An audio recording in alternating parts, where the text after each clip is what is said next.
आज ये topic rail start करते हैं हम लोग। ट्रेन मतलब ट्रेन के लिए या रेल के लिए सबसे पहले हम लोग ये चीज समझेंगे इसका बेसिकल क्या चीज है। मान लेते हैं कि ये हमारी एक ट्रेन है। अब ये ट्रेन को हमें 50 मीटर आगे करना है, तो अब हमें मीन्स आगे चलाना ही चाहिए। तो अब हमें कैसे पता चला कि ये ट्रेन इस ट्रैक पर 50 मीटर आगे जा चुकी है। तो अब ये ट्रेन के यहाँ पर कुछ हम लोग ले लेते हैं पहिए।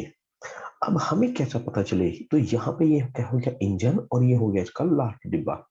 तो हमें कैसे पता चले कि ये 50 मीटर ट्रेन हमारी आगे हो चुकी है। तो अब हम लोग एक काम करते हैं, यहाँ से किसी भी एक पहिए पर यहाँ पर जमीन पर टिक कर देते हैं। जैसे हमने यहाँ पे टिक कर दिया यहाँ पे। तो अब ये जो आगे ट्रेन हो जाएगी, कुछ देर बाद ये ट्रेन इतनी आगे हो जाएगी यहाँ से। तो मान लेते हैं ये हमारी आगे हो गई ट्रेन यहाँ से। अब हमें ये देखना कि ट्रेन हमारी 50 मीटर आगे हुई या नहीं हुई।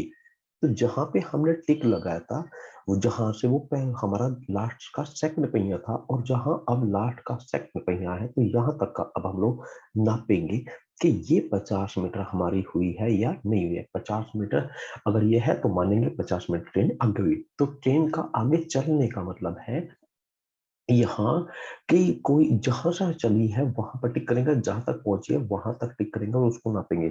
तो अब ये कहाँ से कौन से पहिए से नाप करेंगे, अब क्वेश्चन उठता है कौन से पहिए से नापेंगे। तो हम इसे लास्ट से लास्ट पहिए से भी नाप सकते हैं, पहले से भी नाप सकते हैं, कहीं से भी नाप सकते हैं। तो हम लोग इसे हमेशा नाप पकड़ेंगे इंजन से। तो इंजन फिलहाल यहाँ पे है और इंजन अब यहाँ पर है, तो यहाँ से यहाँ तक का अब नापेंगे। अगर ये 50 मीटर है तो मानेंगे ट्रेन हमारी 50 मीटर आगे हो गई है। तो मीन्स ट्रेन कितना चली, अगर हमें ये देखना है तो इंजन कहाँ था पहले और इंजन अब कहाँ है। तो इसकी नापेंगे दूरी ये वाली, ये कहला करेगी जितनी भी वो ट्रेन चली उतने मीटर की दूरी कहला करेगी। अब यहां से क्वेश्चन दूसरा बनता है। ये हमारी 400 मीटर की रेल है। अब ये प्लेटफॉर्म है यहाँ पर 500 मीटर का। अब हमें ये देखना है कि ये रेल इस प्लेटफॉर्म को पार कर कैसे करती है, कहाँ से शुरू होता है पार करना, कहाँ पे खत्म हो जाता है। तो यहाँ से अब यहाँ ट्रेन का इंजन है यहाँ पर। अब यहाँ प्लेटफॉर्म का स्टार्टिंग पॉइंट है, तो ये पार करना भी शुरू नहीं होने का। अब पार करना शुरू कब होगा, जब रेल का इंजन इस प्लेटफॉर्म के इस पॉइंट पर आ जाएगा। तो यहाँ से पार करना शुरू हो गया। तो पार करना यहाँ से शुरू हुआ है। अब ये ट्रेन हमारी प्लेटफॉर्म पर आ गई, तो पार करना शुरू हुआ था, अब खत्म नहीं हुआ, पार होने लग रही है यहाँ पे। अगर ट्रेन का लास्ट डिब्बा मतलब इंजन इस लास्ट पॉइंट पर आ जाए स्टेशन के, तो क्या पार करना खत्म हो गया? नहीं। अब खत्म होगा यहाँ पर जब लास्ट डिब्बा ट्रेन का इसके लास्ट पॉइंट पर आ जाएगा प्लेटफॉर्म के। तो यहाँ पर पार करना अब हमारा होता है यहाँ पर समाप्त। तो समाप्त जो हुआ है हमारा वो यहाँ हुआ है। तो हमने समझ में आ गई बात कि पार करना कैसे शुरू होगा, पार करना खत्म कैसे होगा। तो अब हमें ये देखना है कि ये जहां से पार करना हमारा ट्रेन का प्लेटफॉर्म को शुरू हुआ था और जहां पर जाके खत्म हुआ है, तो यहाँ से शुरू होने से समाप्त होने तक ट्रेन कितना चली थी। तो ट्रेन कितना चली हम लोग देखेंगे इंजन से। तो इंजन यहाँ था, यहाँ से स्टार्टिंग हुआ, अब समाप्त होने पर इंजन यहाँ है तो यहाँ पे खत्म हुआ। तो यहाँ से यहाँ तक की दूरी नापेंगे।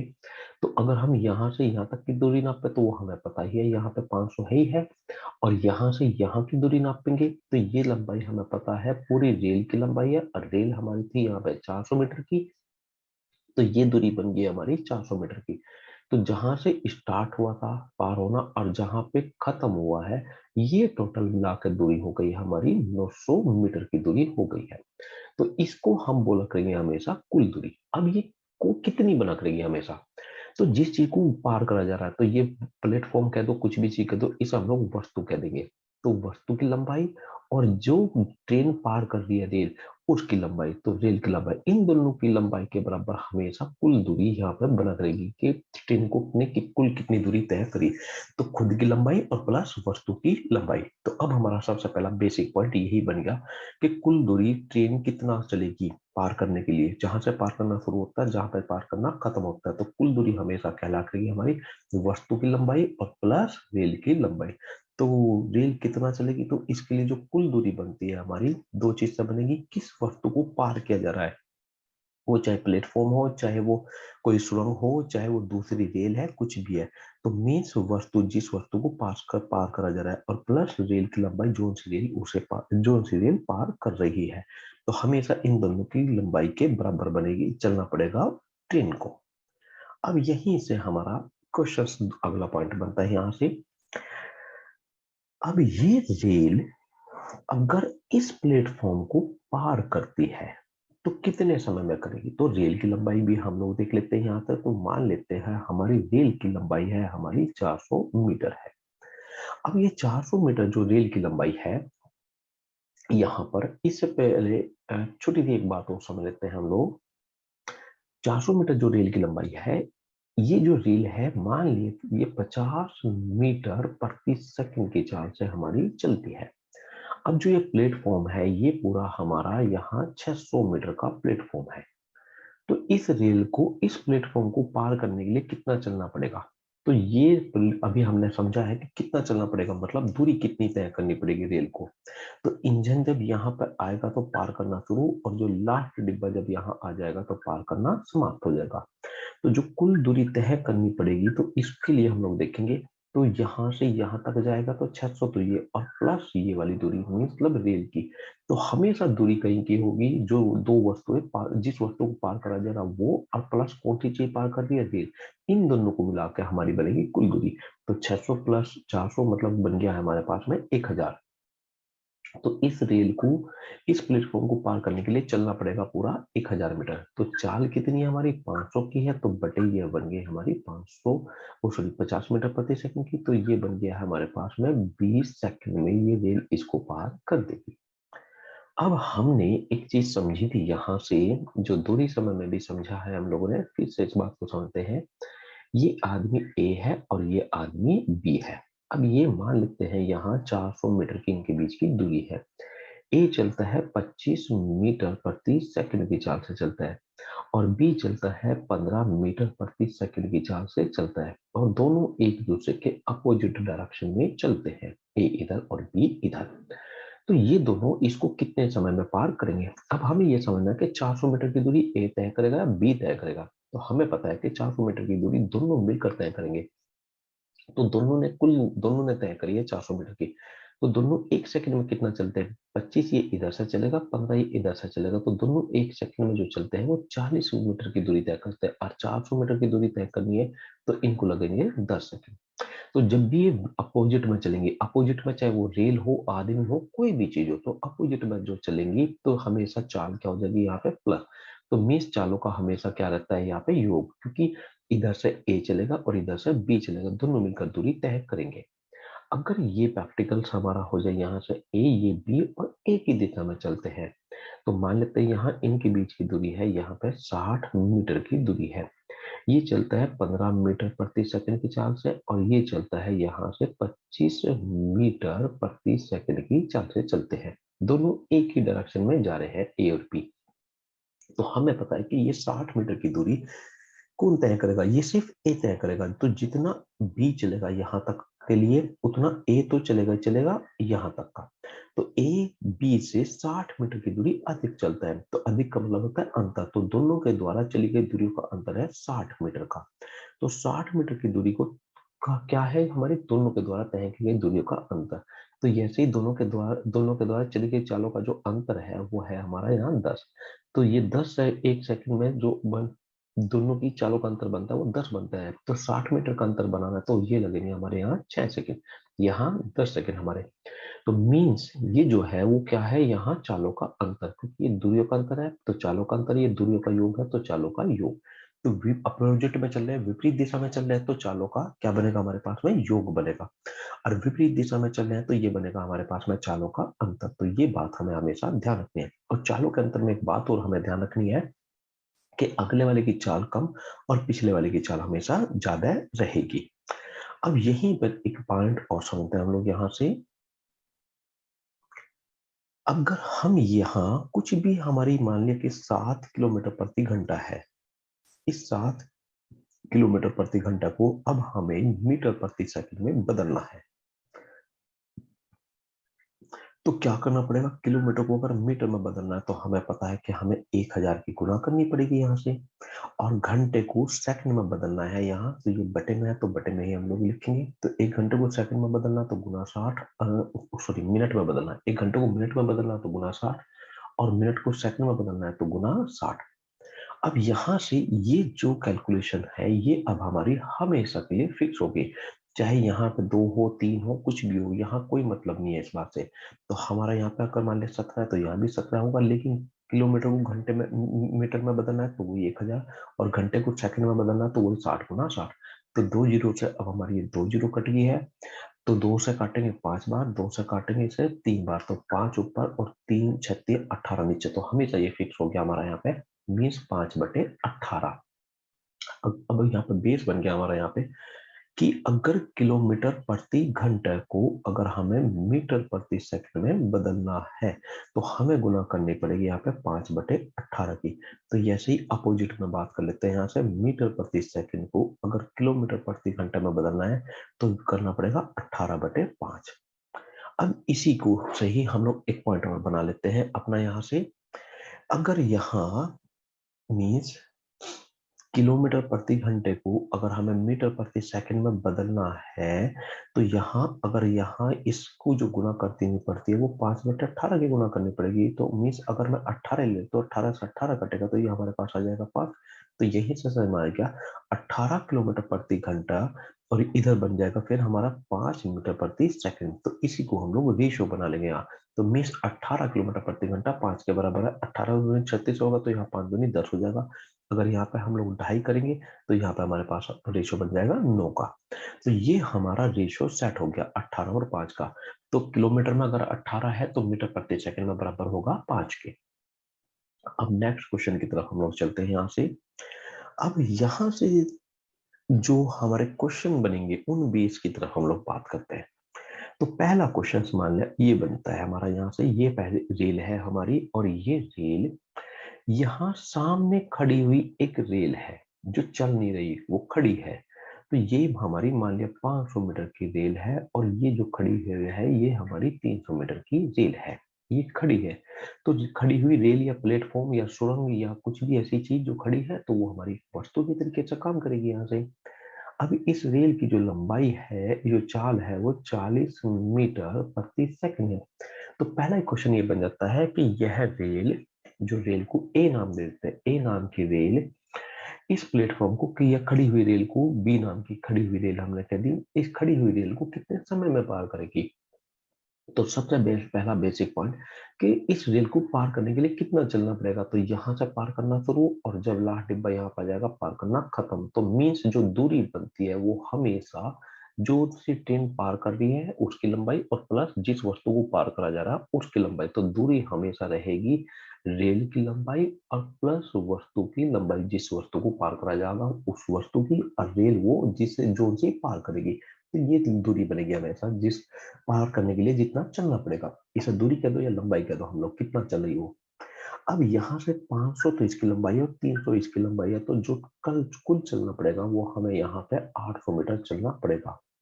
अब इस रेल को इस वस्तु को पार करने के लिए जो चलना पड़ा 500 ये और 300 ये, टोटल चलना पड़ेगा 800। कितने की चाल से, 40 की चाल से, तो बटे 40, तो ये लग गया हमारे यहाँ पे 20 सेकंड लग गए।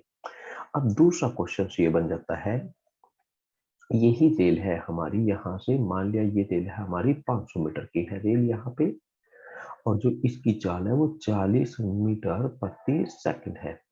अब ये रेल यहाँ पर जो सामने है, यहाँ पर ये अपोजिट दिशा में रेल है आ रही है हमारी यहाँ से, और ये हमारी 300 मीटर की रेल है। अब जब ये अपोजिट दिशा में आ रही है तो इसकी चाल भी बनेगी हमारी यहाँ पे। तो चाल हमने कह दिया, यहाँ पे जो चाल बन जाती है वो 10 मीटर प्रति सेकंड की हमारी ये चाल है। अब ये पहली रेल, रेल नंबर रेल ए और रेल बी, इसे ऐसे कह देते हैं। तो रेल ए बी को पार करेगी, बी ए को पार करेगी, तो दोनों एक दूसरे को पार करेंगे यहाँ पे। तो अब हम लोग क्या करते हैं, इनमें से कोई सी एक रेल को खड़ा कर देते हैं। तो हमने बी रेल को खड़ा कर दिया, खड़े करने का मतलब है अब ये नहीं चलेगी, इसकी चाल क्या हो जाएगी, जीरो मान लेते हैं हम लोग। अब रेल की बी की लंबाई तो 300 रहेगी, तो चाल ही तो जीरो हुई हमारी, क्योंकि बी रेल को खड़े कर दिया। अब खड़ा हुआ तो जो पहले क्वेश्चन करा था हमने, इसी तरीके से करेंगे। तो रेल ए बी को कितने पार करने के लिए कितना चलेगी, तो 500 ये, और वस्तु हो गई हमारी 300 ये, तो टोटल चलेगी वो हमारी 800 मीटर चलना पड़ेगा। कितने की चाल से, 40 की चाल से। कब, जब बी नहीं चल रही, अगर बी भी चलेगी तो अपोजिट बन जाएगी कंडीशन, ये 40 इधर से और 10 इधर से, तो टोटल चलेगी अब वो 50 मीटर प्रति सेकंड की चाल से। तो जो समय लगेगा, जिसमें जीरो काट देंगे तो 16 पंजे 80, तो मीन 16 सेकंड अब हमारे लगेंगे। अब ऐसे ही अगर हम लोग यहाँ अपोजिट डायरेक्शन थी हमारी, एक ही दिशा में हम लोग चलते हैं यहाँ से, मीन इस तरीके से। अब ये 300 मीटर की रेल है हमारी, और ये हमारा यहाँ पे है 500 मीटर है यहाँ पे। अब यहाँ से इसे कर लेते हैं हम लोग 50 मीटर प्रति सेकंड की चाल से, मान लिया चलती है 60 कर लेते हैं हम लोग यहाँ से, 60 मीटर प्रति सेकंड की चाल से चलती है। और रेल ए, और जो रेल बी है ये चलती है हमारी यहाँ से 20 मीटर प्रति सेकंड की चाल से चलती है। तो अब दोनों एक ही दिशा में जा रही है, तो पिछले वाली रेल अगले वाली रेल को पार करेगी। तो अब हमें ये समझना है कि जो पिछले वाली रेल है अगले वाली रेल को कितने समय में पार करेगी। तो अब हम लोग क्या करते हैं, अगले वाली रेल को खड़ा कर देते हैं, रोक लेते हैं खेल को समझने के लिए। तो पिछले वाली रेल अगले को पार करेगी, तो 500 तो ये और 300 ये, जो चलना पड़ेगा पिछले वाली रेल को वो टोटल 800 मीटर चलना पड़ेगा। अगर ट्रेन बी खड़ी है तो 60 मीटर प्रति सेकंड की चाल से ये पार करेगी। अगर ये भी चल रही है तो एक ही दिशा वाला खेल बन गया यहाँ से। तो ये क्या बन जाएगा, अब यहाँ से दोनों की चालों का अंतर। तो जैसे यहाँ चालों का योग आता है क्योंकि अपोजिट है, अब यहाँ पे दोनों एक ही दिशा में जा रहे हैं, दोनों की चालों का अंतर। तो 60 और 20 का अंतर कितना हो जाएगा हमारे पास में, 40। तो दूरी पर कोई फर्क नहीं पड़ेगा, दूरी यहाँ भी 800 चलेगी, यहाँ भी 800 चलेगी, लेकिन अपोजिट दिशा में जा रही है तो चाल जुड़ जाएंगी, और एक ही दिशा में जा रही है तो चाल घट जाएंगी। तो अब हमारा समय लगेगा यहाँ पे 20 सेकंड का समय हमारे पास में लगेगा। अभी ऐसे ही इसी तरीके से यहाँ से ट्रेन ए है यहाँ पे हमारी, और ये हमारी 400 मीटर की ट्रेन है, और ये 50 मीटर प्रति सेकंड की चाल से जा रही है। अब ये एक खंबे को पार करती है। अगर हम लोग खंबे की बात देखते हैं यहाँ से, तो खंबे को पार करेगी तो कितने समय में पार करेगी। अब ये रेल अगर इस खंबे को पार करेगी तो पार करना, जब ट्रेन का इंजन आएगा तो पार करना शुरू, और लास्ट डिब्बा जब यहाँ पर आ जाएगा तो पार करना खत्म। तो यहाँ इंजन है, और यहाँ इंजन जब चला जाएगा, मतलब लास्ट डिब्बा एक खंबे पर आ जाएगा तो पार करना खत्म। तो मीन्स जहां ये वस्तु है, वस्तु की लंबाई यहाँ पे मानी जाएगी 0। तो पार करने के लिए कितना चला, पर मतलब केवल रेल की लंबाई, मीन्स 400 मीटर चलना पड़ेगा। और कितने की चाल से चलेगी वो, यहाँ से 50 मीटर प्रति सेकंड की चाल से चलेगी। तो 0 0, तो ये लग जाएंगे हमारे यहाँ से 8 सेकंड लग जाएंगे यहाँ से। अगर इसी तरीके से यहाँ से ये रेल जो 400 मीटर लंबी है वो 50 मीटर प्रति सेकंड की चाल से जो चल रही है, अगर वो सामने से आते हुए आदमी को पार करती है, तो सामने से आदमी आते हुए आदमी चलेगा तो उसकी चाल भी कह देंगे हम लोग यहाँ, तो 10 मीटर प्रति सेकंड हमने यहाँ पे कह दिया। तो ये रेल अब इस आदमी को पार करेगी तो कितना चलना पड़ेगा, तो आदमी की लंबाई की 0 मानेंगे तो 400 ये, और इसकी लंबाई आदमी की 0 मानेंगे तो 400 मीटर हमें चलना पड़ेगा। अब अपोजिट डायरेक्शन 50 इधर से और 10 इधर से, तो कितने की चाल से, 60 की चाल से, तो समय लग जाएगा 40/6 मीन्स 20/3। जैसे ही लास्ट पॉइंट अब हमारा बच गया यहाँ से, ये रेल है जो हमारी की 400 मीटर की है यहाँ पे, और 50 मीटर प्रति सेकंड की चाल से चल रही है। अगर ये आदमी इस दिशा में जा रहा है, मतलब रेल की दिशा में जा रहा है, और 10 मीटर प्रति सेकंड की चाल से चल रहा है, तो कितना कितना चलना पड़ेगा पिछले वाली रेल को इस आदमी को पार करने के लिए, तो चलना तो केवल 400 पड़ेगा। कितने की चाल से, अब एक ही दिशा में जा रही है, तो मतलब क्या है, चालों का अंतर, तो 40 मीटर प्रति सेकंड की चाल से चलना पड़ेगा। मीन्स कितने सेकंड, 10 सेकंड अब हमारे यहाँ पे लग जाएंगे। अब यहीं से जो हमने 5-6 क्वेश्चंस अपने करे हैं, ये बेस पूरे रेल का हमारा यहाँ पे बेसिकल क्वेश्चंस हो गए। अब इन्हीं क्वेश्चनों में वो नए नए पॉइंट जोड़ देगा यहाँ से, कैसे, कभी इसकी चाल दे देगा, इसका समय पूछेगा, कभी कुछ पूछता रहेगा, कभी कुछ, जैसे कि हम लोग नेक्स्ट की तरफ हम लोग समझते हैं यहाँ से। अब पहले क्वेश्चन की तरफ से फिर से हम लोग बात करते हैं। ये रेल है हमारी, और ये रेल हमारी यहाँ से सामने से आ रही है। अब यहाँ से अगर हम लोग बात करें, जो पहला क्वेश्चन अब बनता है, तो पहला क्वेश्चन था ही यहाँ पे समय पूछेगा, ये रेल की लंबाई इतनी है, चाल इतनी है, तो समय कितना लगेगा। अब क्या करेगा वो, दूसरे क्वेश्चन क्या बना देगा हमारे यहाँ से, इनमें से एक की लंबाई दे देगा, दूसरी की नहीं देगा, अब फिर हमारा समय दे देगा, तो हमारे से लंबाई पूछेगा, जैसे इस तरीके से। तो रेल अब हमारी ये 500 मीटर लंबी रेल है। ये सामने वाली रेल की लंबाई कितनी, ये हमें बताना है। तो रेल बी की लंबाई, तो रेल ए और रेल बी की लंबाई। अब यहाँ से ये रेल जो ए है ये चलती है 40 मीटर प्रति सेकंड की चाल से चलती है, और रेल जो बी है वो चलती है हमारी यहाँ से, वो चलती है 20 मीटर प्रति सेकंड की चाल से चलती है। तो अब रेल ए बी को मान लेते हैं, ये हम यहाँ पे अपना, कि ये इसे 15 सेकंड में पार कर देती है। तो रेल बी की लंबाई बतानी है हमें यहाँ पे। तो अब हम जानते हैं इसकी लंबाई पता है, इसकी लंबाई हमें नहीं पता, रेल बी की लंबाई हमें बतानी है। तो इधर से ये 40 चलेगी, इधर से 20 चलेगी, चूंकि अपोजिट है तो 1 सेकंड में दोनों चलेंगी हमारी 60 मीटर चलेंगी। अब चलना कितने सेकंड तक है, 15 सेकंड, तो 15 सेकंड में तो 15 छिक्का 90 मीन्स 900 मीटर की दूरी बनती है। अब ये दूरी किसकी है, ये दूरी है हमारी रेल की और प्लस वस्तु की। तो वस्तु यहाँ पर कौन सी मानेंगे, ए वाली मानेंगे, बी वाली, तो यहाँ पर कोई सी भी ले सकता हूँ। तो इसकी हम लोग यहाँ से अगर इस 900 में से अगर जो सी रेल पार कर रही थी इसकी 500 है, तो जिस वस्तु को पार करा जा रहा, मतलब वस्तु चाहे वो दूसरी रेल हो, प्लेटफॉर्म हो, या कुछ भी माना जा सकता है, क्योंकि अगर ये वस्तु चल रही है तो यहाँ चाल पर फर्क पड़ेगा। मीन 60 की चाल से तय करेंगे ये बस, नहीं तो 40 की चाल से तय करते हैं अगर ये वस्तु हमारी ना चल रही हो। तो ये बन गई अब हमारी वस्तु की लंबाई यहाँ पे 400 मीन, दूसरी बी की लंबाई है हमारी यहाँ से 400। अब ऐसे ही यहाँ दूसरा क्वेश्चन हमारा बन जाता है कि ये रेल है और ये दूसरी रेल इसी दिशा में हमारी जा रही है। अब सामने जाती हुई रेल की लंबाई है हमारी यहाँ पे मान लिया 300 मीटर है। अब इसकी चाल है पिछले वाली की 50 मीटर प्रति सेकंड है, मीटर प्रति सेकंड है। और जो अगले वाली रेल है उसकी जो चाल है वो हमारी 25 30 मीटर प्रति सेकंड है, 30 मीटर प्रति सेकंड है। तो रेल ए बी को जो पार करती है वो मान लेते हैं हम लोग 20 सेकंड में वो पार हमारी कर देती है यहाँ से।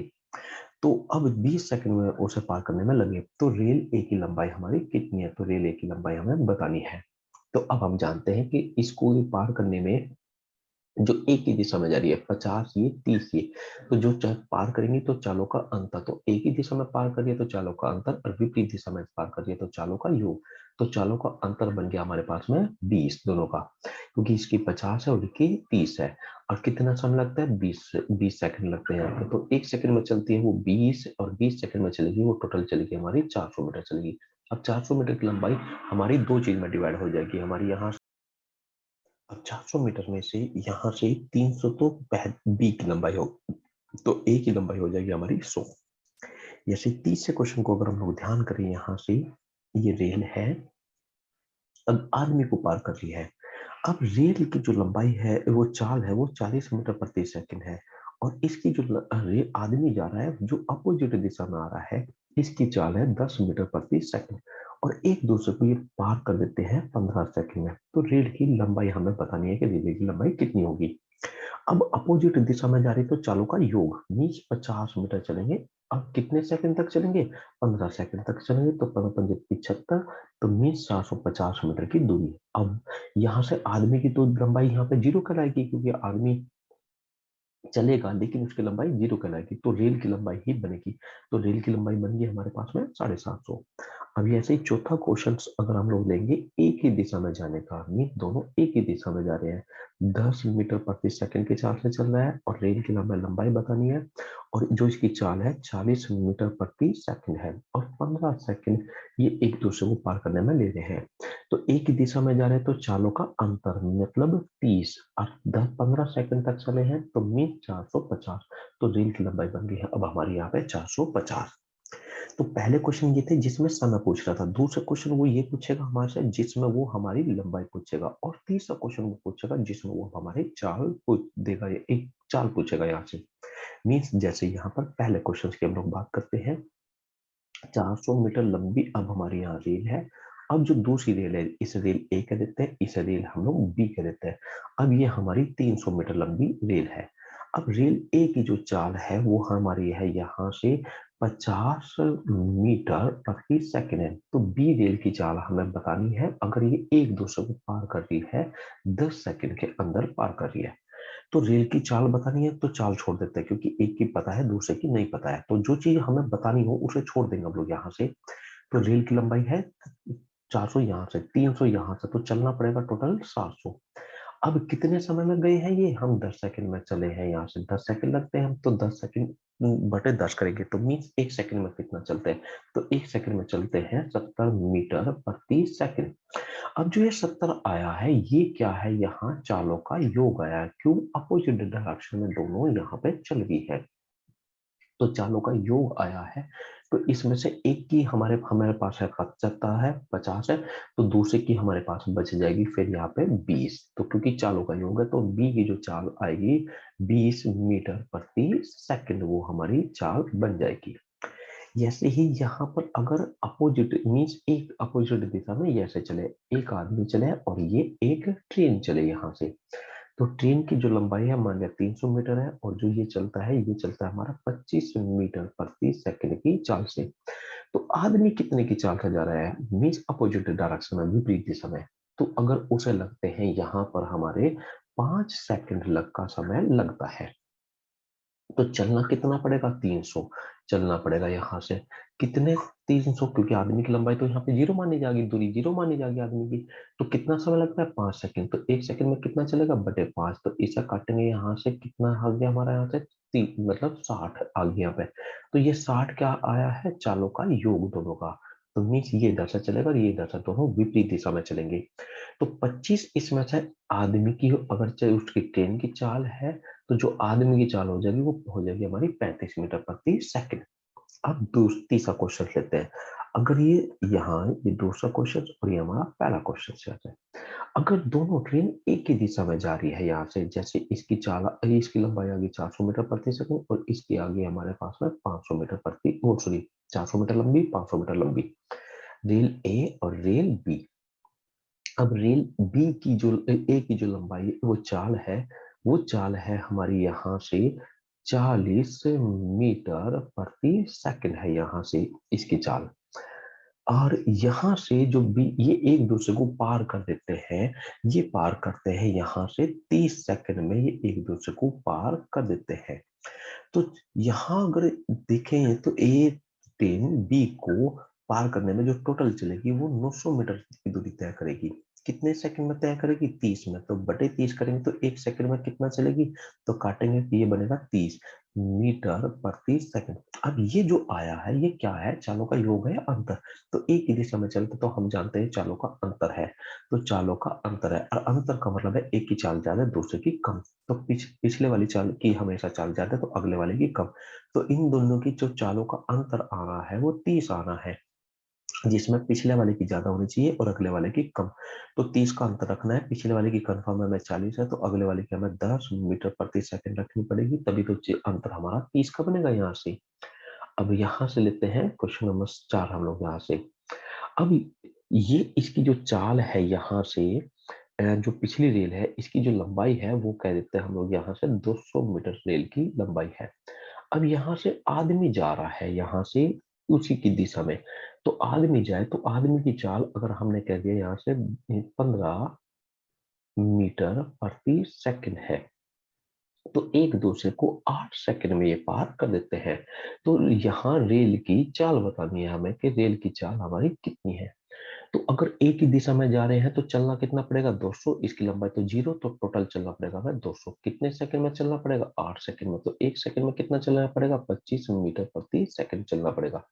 अब ये जो चाल आई है ये आदमी की आई है या रेल की आई है, ये दोनों की चालों का अंतर है, क्योंकि दोनों एक ही दिशा में जा रहे हैं, तो जब भी ये एक ही दिशा में जा रहे हैं तो हमेशा ये बनेगी हमारी चालों का अंतर, और विपरीत दिशा में जा रहे हैं तो चालों का योग, तो दोनों की चालों का अंतर रखना है हमें यहाँ पे 25।